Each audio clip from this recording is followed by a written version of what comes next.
बालकृष्ण के भक्ति में प्रस्तुति। खोलोने के बार मैया पूजा अइलौं है, खोलोने के बार मैया पूजा अइलौं है। उठु काली मैया है, काली संग में पूजा के डालिया हार से होलो के अइलौं है,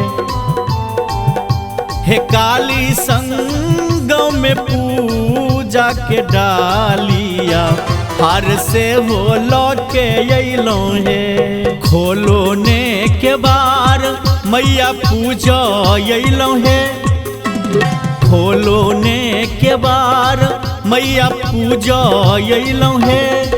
उठु काली मैया है, काली संग में पूजा के डालिया हार से होलो के अइलौं है, काली संग में पूजा के डालिया हार से होलो के अइलौं है।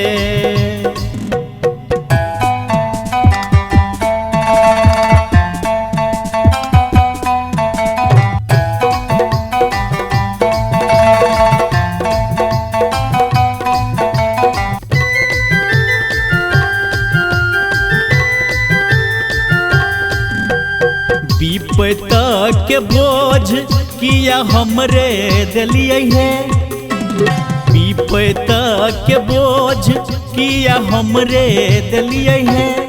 कोना पहाड़ भेलिये है, जननी है मुँहा फेरी हमारा से बस गेलिये कि हमरा अनाथ कैलौं है, जननी मुँहा फेरी हमारा से बस गेलिये कि हमरा अनाथ कैलौं है।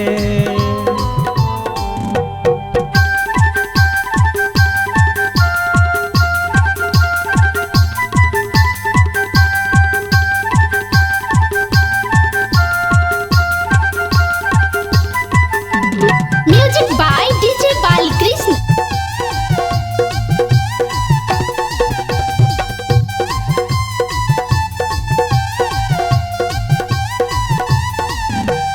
मूर्खा हा कलिया के आहा तार दिलिये है, मूर्खा हा कलिया के आहा तार दिलिये है। कोना तार दिलिये है, मैया है हमहू त छलियै बलेल पर आहा नहीं ध्यान देलौं है, मैया हमहू छलियै बलेल पर आहा नहीं ध्यान देलौं है।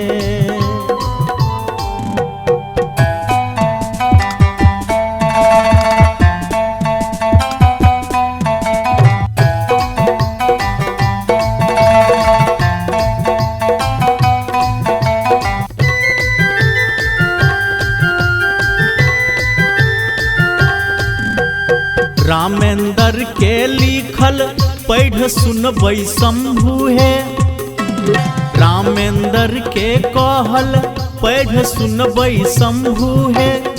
गायब सुनबै शंभु है, काली दर्शन देबै आए हमरोई आस हम लगौने अयलौं है, काली दर्शन देबै आए हमरोई आस हम लगौने